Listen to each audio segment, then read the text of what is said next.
Thomas Bell was born in England in 1978 and studied at Oxford and the Kurtal Institute of Art. After university, he moved to Kathmandu to cover the civil war in Nepal for the Daily Telegraph, The Economist and other publications. He was a Southeast Asia correspondent of the Daily Telegraph before returning to Nepal, where he lives with his family. Kathmandu, a non-fiction book about the city, is his first book.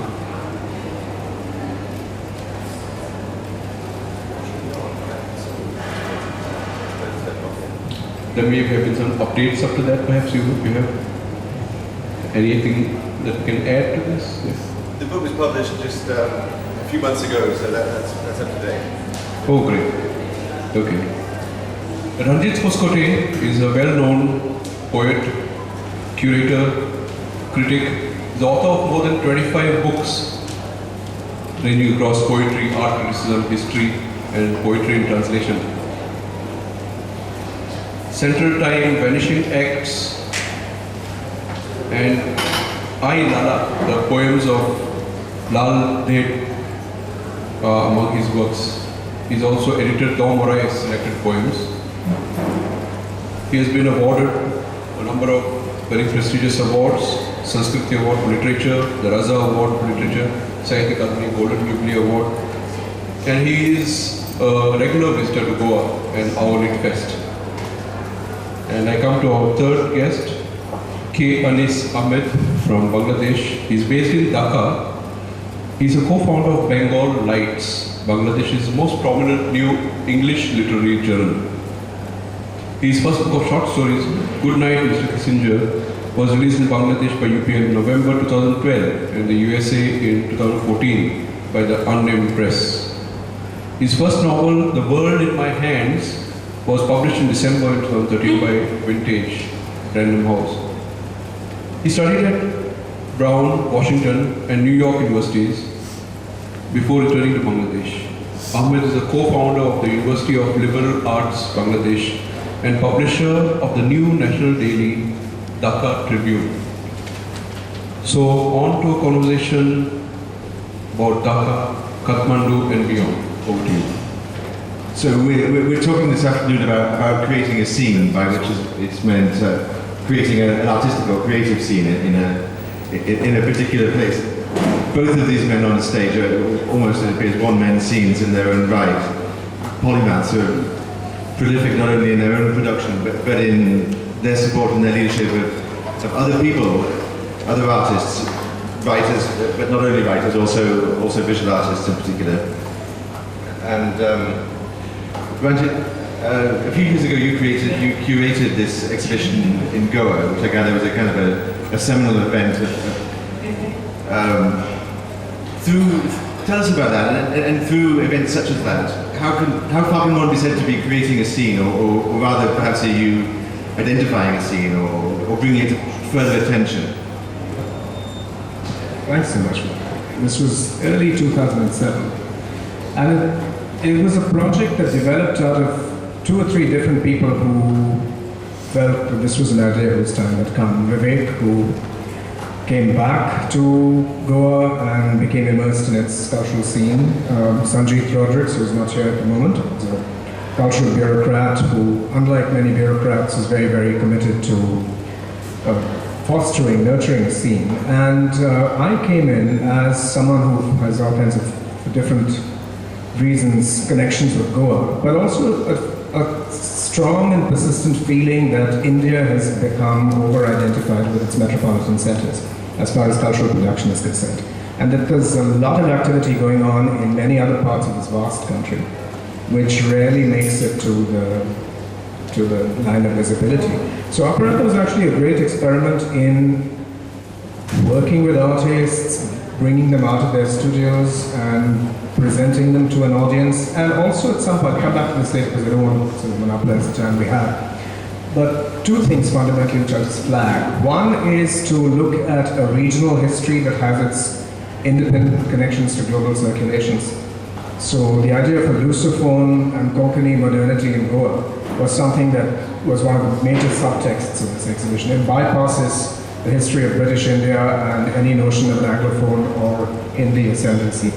And the other point that I wanted to make with Aparanta was that in the same breath, you can't think of a locale as being exclusively local. That it is by definition transcultural, and we need to bear witness to those transcultural energies. Just follow up briefly before turning to Anis. It sometimes happens that, for example, an exhibition, one thinks of Frieze in the UK, for example, when these young British artists put on their own exhibition, and it was very influential for a decade or more in contemporary art in the UK after that. I suppose that can only be achieved sometimes, and it's fortuitous. Have you seen that? Was that an effect of your exhibition here in Goa? And why does that happen sometimes? What makes it snap? I think it's probably something we should talk about a little later as well. But I will make a distinction between the kind of initiative that opens up a scene and invites other people to do things, and an institution. And I think Frieze, like many other initiatives, has grown into an institution and is sustained. So I think Aparanta opened up a local audience here. It created a whole series of events that followed it, sometimes in opposition to what we did, but which created an awareness. But it hasn't, I think, yet built into an institution that will work. And as far as I can see in South Asia now, the institutional action is somewhere else. And I would actually think more in terms of what's happening in Dhaka, for instance, with the Samdani Foundation and what Anis himself has been doing. Also, ventures like the Desire Machine Collective in Guwahati, also the work that Shahidul Alam is doing again in Bangladesh. So I would point to this, the translation of an initiative into an institution as something that is really basic to sustaining a scene. Anis, one hears about this buzz in Dhaka at the moment. I mean, yourself and others who are prominent writers who are coming to global attention. Zia Hyder Rahman's book this year was lauded all over the world. I enjoyed it myself very much. Tell us about the scene in Dhaka. If it is really, do you consider it to be a scene? Is it the fact that you're all from the same place, in the same place, does that make it a scene? You know, it is a scene, for sure, and I think for the good, but we're actually not all from the same place. The writers who've gotten the most attention abroad so far, Tamima Anam, she sort of grew up in various places, mostly not in Dhaka. Zia Haider was brought up mostly in England, and there's a number of other writers coming out of Dhaka now. Maria Chaudhry, who grew up in Dhaka, studied in America, now lives in Hong Kong. Myself, who grew up in Bangladesh, studied for too many years in America, and then went back. So in quite predictable ways, we've been either raised there or elsewhere and also moved around. Some are now back there, some are still somewhere else, and some who've grown up there, studied there, and working there full time. So people are coming from different places, and I think the physical location is not what is defining the scene that is starting to get identified with Dhaka. And in my own initiatives, the ones I'm connected with, especially directly with literature, two things. One is the Bengal Lights Literary Journal, and the other is the Hay Festival Dhaka. One thing with the Bengal Lights, when we started it in 2012, our first issue came out in 2012, the fifth issue just came out. From the get-go, this very fine balance we wanted to strike was that we didn't want it to be another, quote, native informant journal. We didn't want it to be a journal that says, oh, look, here's some Bangladeshis who are writing pretty well, or these are Bangladeshis who give you a, quote, true or authentic sense of what Bangladesh is like. We wanted it to be an international journal. Granta happens to come out of London and is an international journal and is not focused on reflecting London's reality. Something like N+1 is, on the one hand, very rooted in New York and actually a very Brooklyn and sort of a new 21st century Brooklyn sensibility, where now we're told there's more writers than readers, but at the same time with a very international perspective.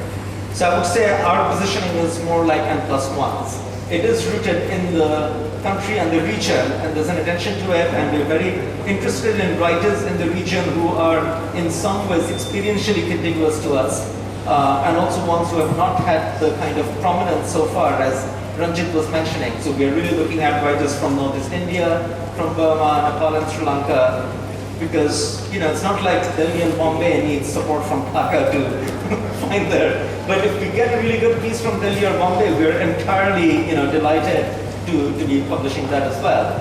So it's from your own positionality, how do you define what does it mean to be international? So that's what's driving, and I think what's really exciting about what's happening in Dhaka now, the Bengal Lights Journal, the Hay Festival Dhaka, and the way that festival is configured and presents itself. The Samdani Art Foundation, which Ranjit mentioned, they're doing their 3rd edition in January.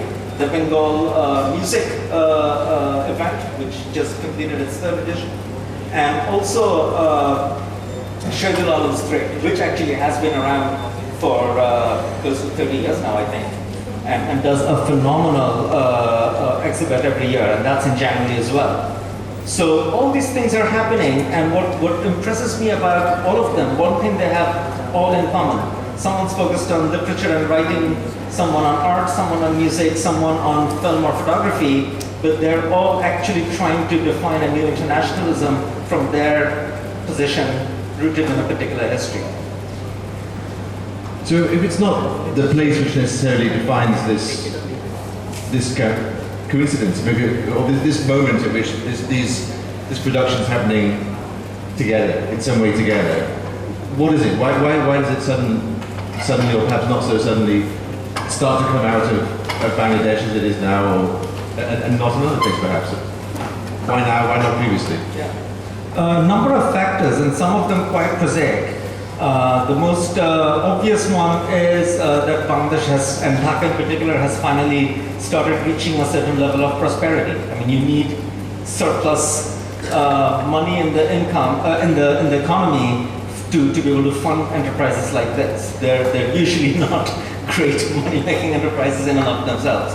Secondly, there is a big influx of new generation that is coming back from abroad, that has had a lot of exposure to events like this, and see a real opportunity to both do such events at home and also to connect to and speak to other audiences elsewhere. But also what's driving this whole new internationalist mindset, I think, is a particular cultural history of Bengal or Bengali in Bangladesh, and I could potentially get into a lot of trouble for saying this, but I think Bengalis in there, and I say this as a very much Bengali, unlike most people who write in English in the subcontinent. I went through 12 years of Bangla medium and I still write in Bangla. So I don't have issues with Bangla. I'm very much a champion of Bangla and manage, among other things, a new news portal in Bangla, Bangla Tribune. I'm the publisher of that. But I think Bengalis have in their, up to a point, justified pride also become a little too inward looking. And I think there's a new generation in Bangladesh that feels that. Our entire reality is no longer defined by Tagore or Sharat Chandra or the 5 modernist poets of the 1930s, or have what you will. They have their place, we can draw inspiration from them, but it is high time for very new, energetic expressions. And I think this sort of almost culturally insular tradition, there is almost a rebellion against it that on the one hand owns its own identity, its own rootedness, but not so circumscribed by this whole, sometimes there's been a lot of excuses made for Bangla writing saying, oh, you could never really capture the reality of it in another language. And that to me is, in rare cases, Arunabha Sinha, who's possibly the top Bangla translator, one of the related concerns is Dhaka Translation Center, and we just did a workshop with him, and the only question I asked him was, what is the one modern Bangla novel you think really is not translatable? And his answer was Tita Shikti Nodir Naam by Udaita Mallavarman. So each language has, I don't know how you would translate, for example, Finnegan's Wake into Bangla. Each language can have its particular instances of a peculiar resistance to rendering in any other dialect. But if that's the case with most of what you're writing, maybe you should look at whether your expressions or thinking has not become too parochial or provincial, and give other people a little bit of credit that they can relate to you if you give them a chance. I guess that if there's to be a circumstance of a great cultural vibrancy and artistic production, there's at least two parties to this, right? There's the producers and there's the consumers, and there may be other people in between who are packaging it and so on, and deciding, branding it almost possibly as a scene and saying that this is what's happening in such and such a place and such a time. And I don't know, listening to what you just said, whether it's fair to say that the energy here is coming from the producers, really. I mean, are there, is this finding a wide readership? And among in your work, you seem to work, in your curation, for example, or your art criticism, you address the work which is being done. Is that work addressing a wider audience, or should art necessarily be produced by people who are saying what they need to say, but which is not, which isn't necessarily a small audience in many cases?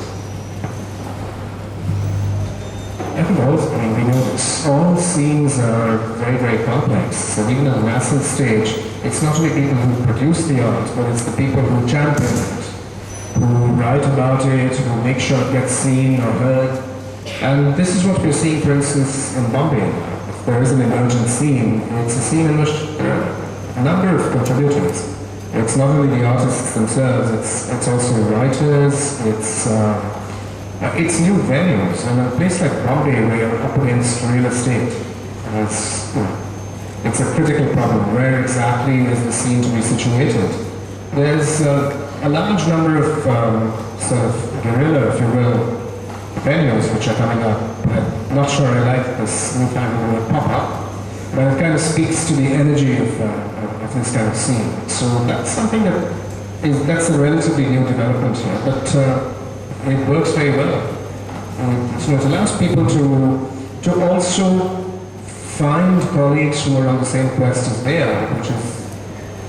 And it's orchestrated, or it's genuinely spontaneous? Because when you hear about, say, a pop-up, whatever, for instance, in fact, it's orchestrated very often.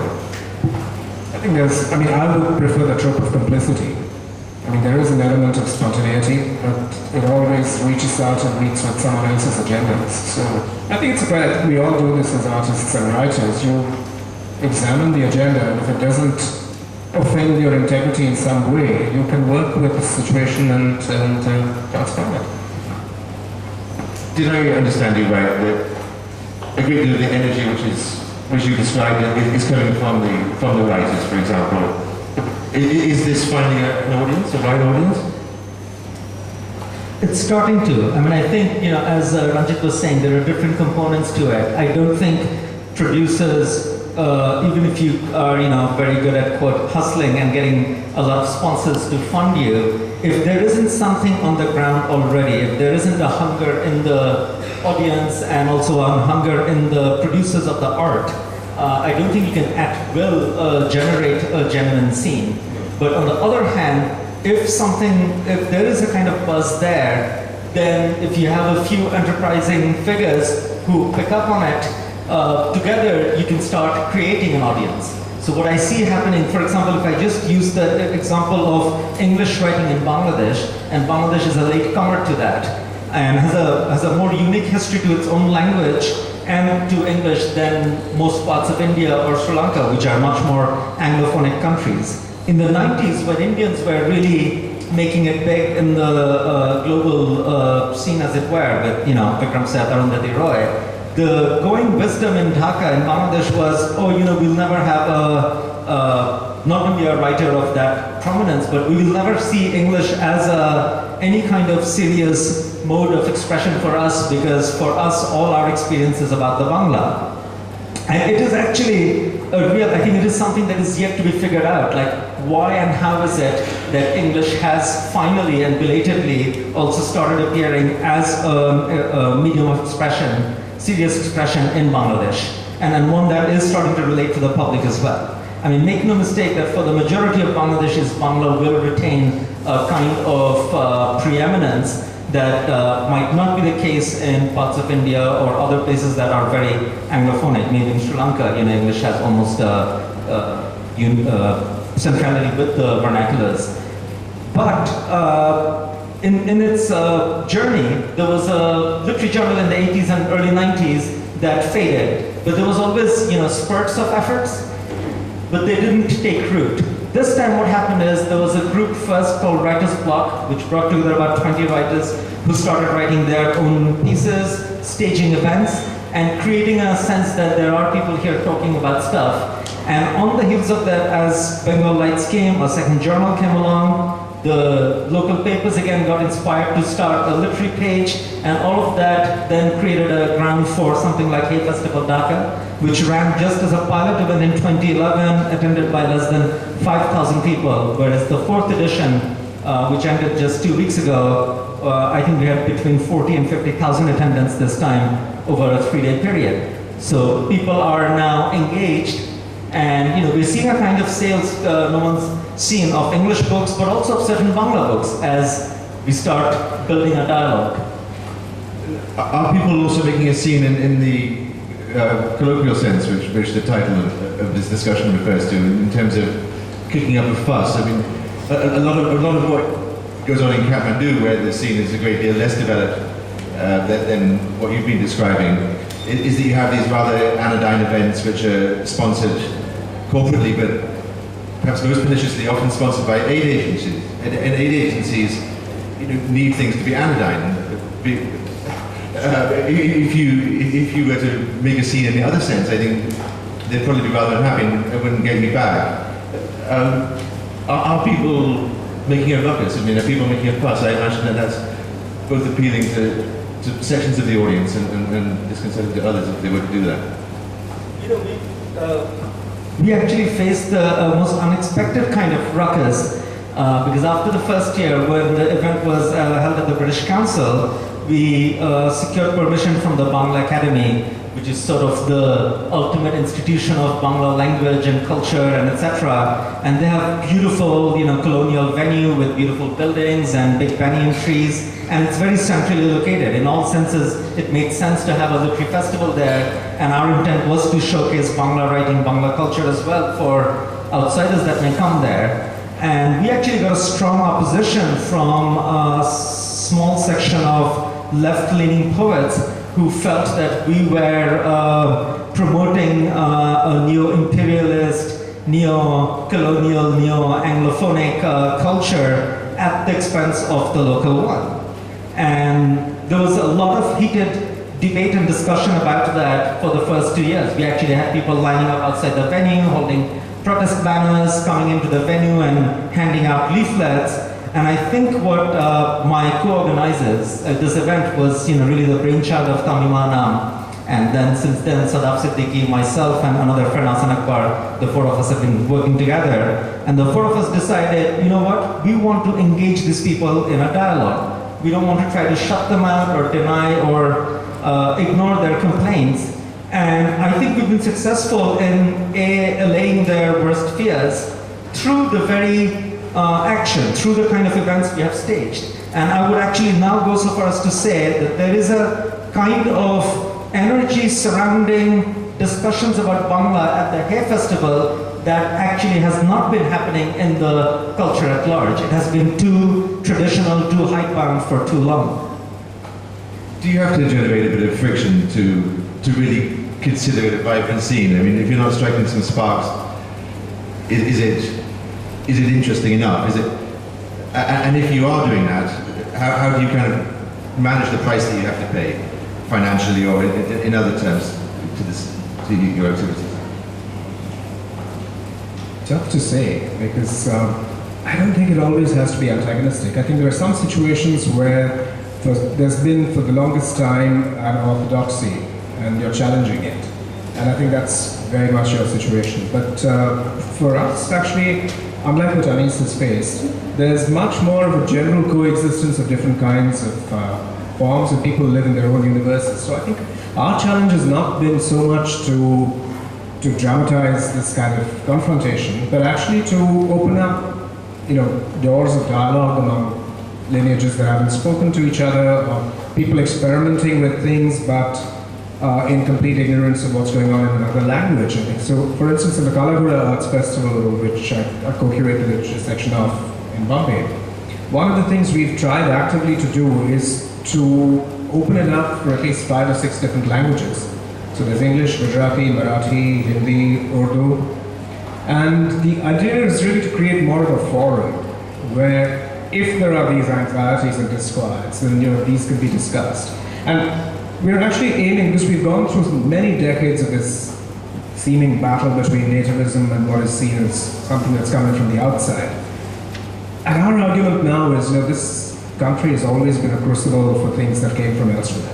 So the argument that there's anything that is innately native, whether it's in India or anywhere else, is a dangerous argument.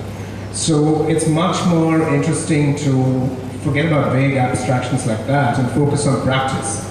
So the Kalaguna Festival for us is where we just aim to bring people who are pursuing and experimenting within different practices, bring them together and have them compare notes and look at what is going on, and hopefully something will emerge from this which transcends ideology. It's basically an invitation to people to get rid of their ideological blinders and to possibly to collaborate, to learn from one another. So I would think that that's more of an emphasis for someone like me. So making a scene in that sense, I don't think the creating a fuss aspect is as important. And this is sponsored by high-minded aesthetes. What do they want? If high-minded aesthetes had the funds for this, I think we're not going to be able to get away from this constant tension between the people who provide the funds and the people who use the funds for what they want to do with it. But effectively, it's been a collage of different kinds of funding, sources of funding, let's say. Although the title sponsor for the last edition of this one, for Kalaguna, has been the Hindustan Times, which is a newspaper. So, we take them at their word that they're a clearinghouse of ideas, and they don't really interfere with what goes on. In fact, they've actually been quite supportive. And at a point where, particularly in Bombay, newspapers have just completely vacated the ground of culture. They don't have, for instance, the other newspaper, which also has a literary festival, doesn't have a books page. At least the Hindustan Times does actually have a literature page and a books page in the culture section. So in that sense, there's no contradiction of mandate between the people providing the funds and what we want to do then.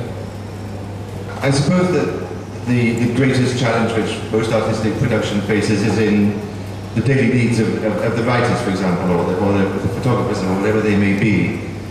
And it may always have been the case that most people who are engaged in this kind of thing have struggled to finance themselves, with exceptions, of course. Is there a way that the money can be directed to them in a fruitful way, in a way which creates a scene by actually paying the people who make the art?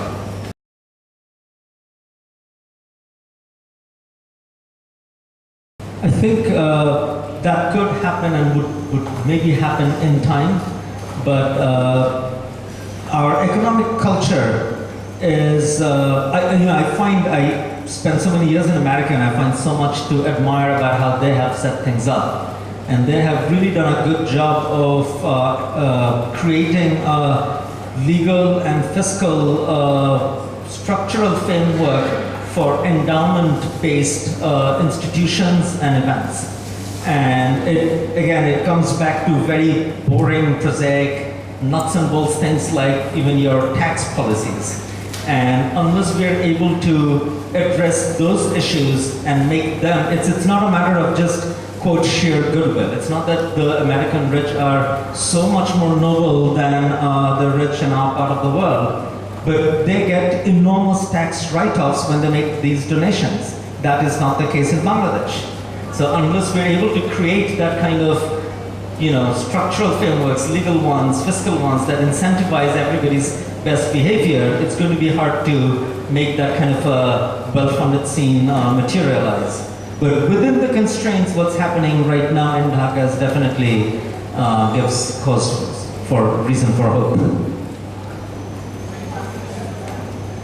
Will such a scene, I think most of what we've been talking about is basically a fairly elite scene addressing an elite audience. And in literature, of course, there's issues of language there. You've spoken about all kinds of different languages being used. The arts are often, the visual arts, I mean, they're often rather esoteric. And so the scene that one's speaking of is necessarily a small one. Will it always be the case that folk art is art which addresses a mass audience is separate from the kind of thing which I assume that we've mostly been referring to? Ideally not. I mean, it should be part of a larger set of circulations, but in practice it's really very difficult to mobilize that. Partly at least because it's not only the art, it's also the understanding of that art. Which is why I also feel that whether it's an elite scene or a much larger one, there is a lot of pedagogy that needs to accompany it. Not in a didactic kind of way, but you create the conditions where people understand what is going on at a rather banal level. You can't assault an audience with work that is so far beyond comprehension that the audience doesn't feel that they can participate. So I think the challenge for many of us in the last decade or so has really been to try and develop that sort of work, which entails a lot of fairly invisible work.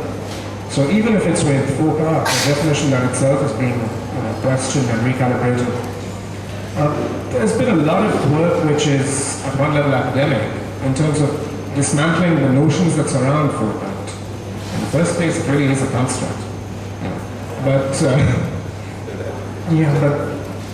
But in terms of the practitioners of arts like that, I mean, there have been a number of attempts to bring them into the gallery system, into the museums, but it has to be done in a spirit of equity.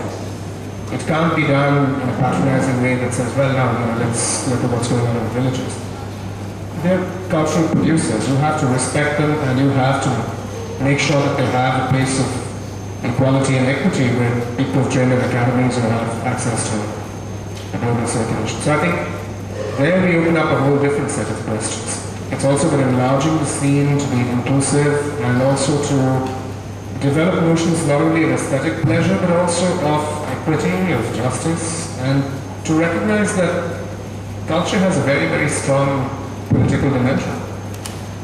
Indeed, and that's why I was thinking about earlier when I was asking about striking sparks and treating this kind of fiction, because it seems like to have a broader political relevance, or a broader popular relevance, or social relevance. There needs to be some sort of protestation, because that's the reality of society, right? And if you address only an elite audience, then it's not going to have that. I mean, there is an oppositional nature in the structure of most places.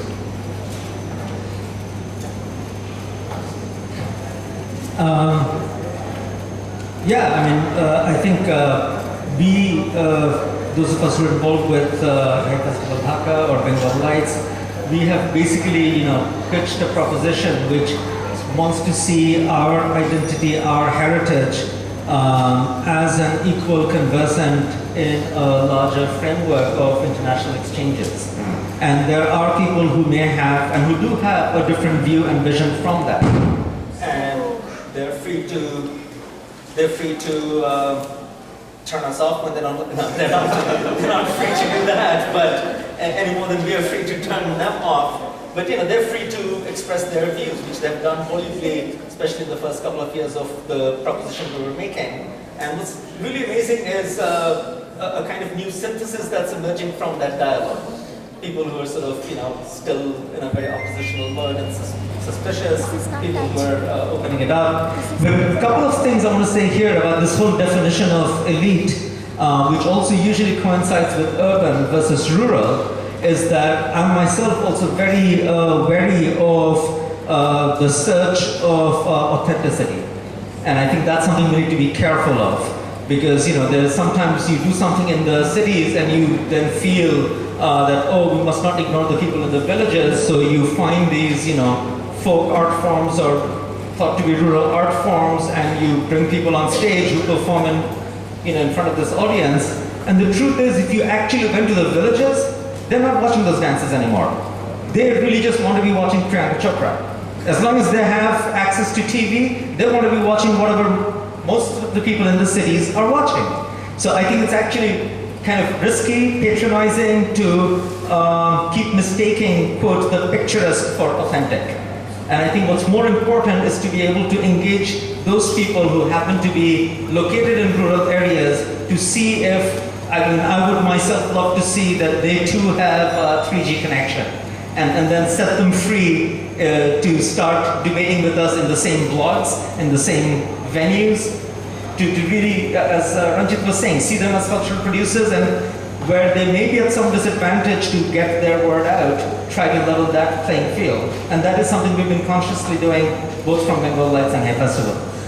Right, because it seems to me that if in attempting to create a scene you take it upon yourself to reach across boundaries and expand the audience, and say this should be for everybody, then you put yourself in a position of telling people what they should want. Now that again is a balance that you have to work with, which is why when I use the word pedagogy, I'm clear that it shouldn't be didactic. You're not telling people, you're not offering people a value that is absolute, but you're also a constant relay with people whose starting points might be very different from yours, but who are co-producers of the contemporary. And I think that question of the contemporary is probably the heart of many of these things we've been talking about. Because when you make a new scene, the wager is that this is a rupture with what has gone before. It's a new beginning. But you have to realize that the contemporary has many different starting points. So if it's a painter from Mithila in northern Bihar, that is not someone who is working with a 1,000-year tradition. It's someone who's responding to the present at very material level of surface, pigment, as well as conceptual notions of what is the subject of this painting. We can't put people in boxes that say past and present and future.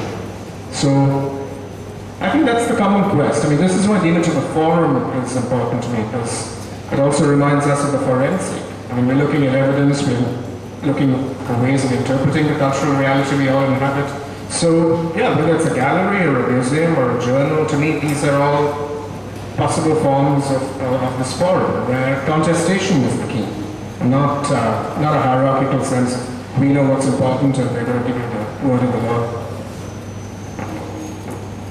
Did you want to answer that?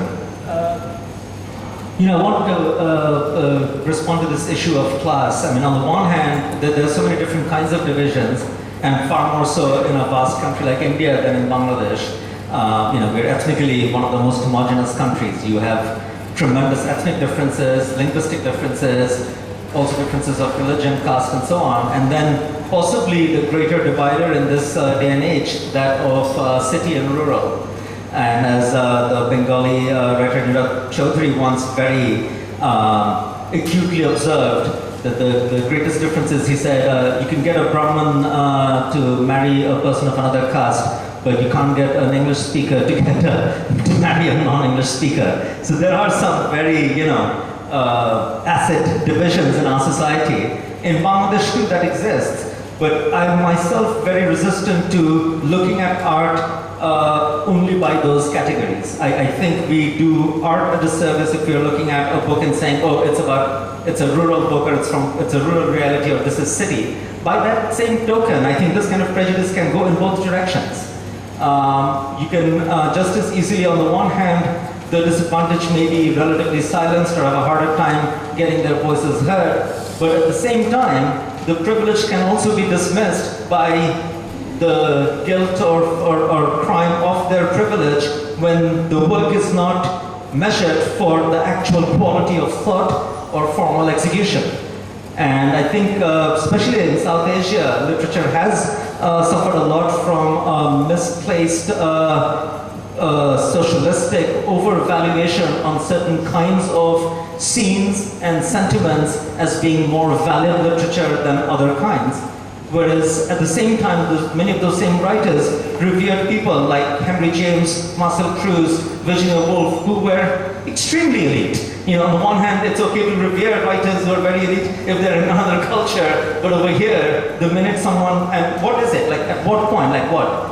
If you earn 100,000 rupees a month, then you're no longer an authentic voice? So I think we need to be very careful about these kinds of divisions. I think we need to be defining what we are looking for in art from a formal point of view, and from the quality of thought, the quality of engagement that is in there, irrespective of the writer's background, which may be elite, which may be rural. And I'll just give one quick example. One of the most revered poets in Bangla is Jivananda Das. He grew up in this small district called Barisal. He studied in Calcutta, spent most of his adult life in Barisal. If you read his poems, it is so strikingly modern. What he wrote 80 years ago feels completely contemporary now. It does not feel rural, it does not feel provincial. Anyone who goes to read Jivananda Das thinking, oh, I'll learn something about Barisal is going to be very disappointed in Jivananda Das. And to me, that's what real art will do. It may, in cases, also be a good trove of information about a particular place. That's the writer's choice, but it may not be. But we need to be really looking at form rather than these American-style politically correct categories of people who are a priori more suspect or more in need of being championed. I think we're more or less out of time, but what you both described seems to be rather an optimistic picture in which lots of things are being produced and receiving an eager audience. Hopefully that is the case. What are the challenges? What going forward are the challenges? I can identify the main challenge right away, which is the challenge that we are now going to face for the foreseeable future from an official notion of culture, which sanctions only certain sources of religion or culture as being valid and implicitly or explicitly denies the validity of others. So this, I think, is for many, many of us the key problem. But there's going to be a centralized notion of culture, the notion that certain languages are important, certain belief systems are important, and that is a threat not only to new scenes that are emerging, but it's actually a threat to the confluential culture of the subcontinent, which has always been something that's moved forward through hybridity, through mixing. And what is tragic about this conception of culture, this official centralized notion, is that it actually rests on 19th century romantic ideas of authenticity, purity of cultural origin. There is no purity of culture. And that's something that we need to keep in mind. So that, from my point of view, that's our main challenge. The last word for you.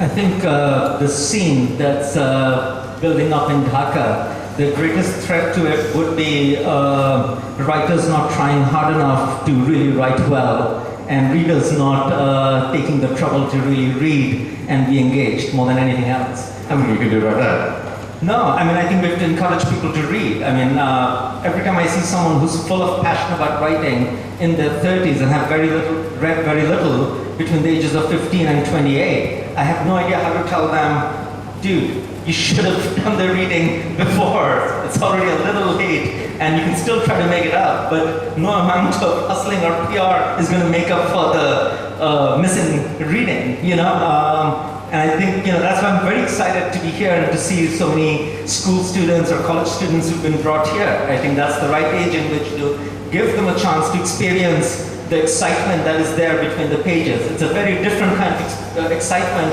from what we have on the internet or in movies or in other engagements, but it is also a deeper and lasting kind of excitement for those of us who did somehow encounter it early on, and it stays with you forever. And so to me, a big concern would be to keep this thing building. I think I would want to reach out more to school and college students in Dhaka, and then hope that there's a new generation of readers and writers who are passionate about it from the get-go. Well, there we are. Our time's up. Thank you very much.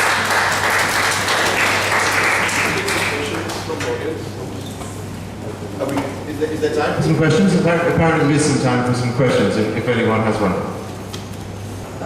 Vague and ambiguous. There are no classifications, and it's just very typical of Indian intelligentsia to take buck shots at America. So I was just wondering if that's part of it. No, what I meant was really more in connection to, say, literature. In America, it's this whole business of the last 40 years, almost like an affirmative action of literature, where, you know, too much of university curriculum is designed around representing different groups, be they racial, be they ethnic. So you have African American fiction, you have whatever, Hispanic, you have Latino, etc. And while that has its relevance and its use, if that becomes the primary or only way of framing literature, I think we risk missing something that is, to my taste, more fundamental about literature. Give that try. It doesn't work. We have any other questions? Well, I have one. In terms of thinking of popularizing the language and its literature, we would like, like the output not to be only of high literary classical standards. We would like some pulp fiction and popular fiction to be developed. And sometimes I think in Konkani we are suffering because we don't have enough of that popular fiction which, you read at a bus stop, you read as you are waiting for someone. And you don't have to really, it doesn't have deep, profound messages across. So do you create popular fiction like that, or do you dumb down the literary classics, or you try to improve the really mediocre work? How does the popular fiction or pulp fiction, in that sense, the popular fiction, which the average common man reads without straining himself too much, how does it emerge? How can it be developed?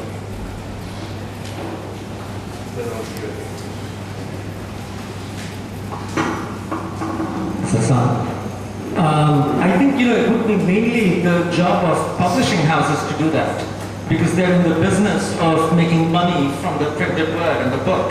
So obviously, if you could have books that would be read by millions as opposed to a couple of thousand, they stand to do much better business. And it has always been a bit of a mystery to me that both in India, from what I understand, before the Chetan Bhagavad Shabadaya phenomenon, there wasn't that kind of readership, and now it's starting. Each of the major houses, they have different writers sort of addressing different genres.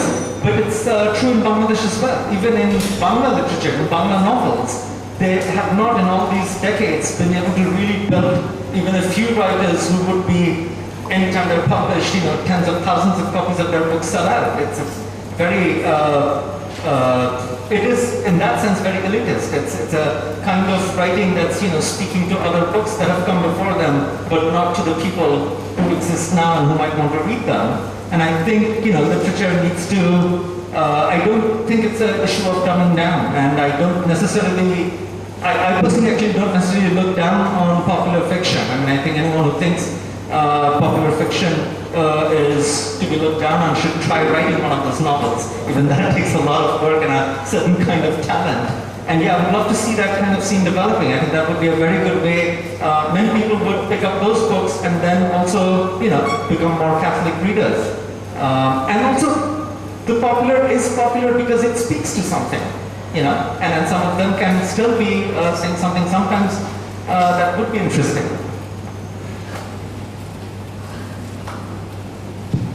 Come to the close of the session. I would like to thank Thomas Bell, Anis Ahmed and Ranjit Hoskote for a very enlightening, very cerebral and very deep discussion. We do have plans of transcribing all these conversations and eventually hopefully publishing them, and I think this will be one of our star sessions. Thank you very much.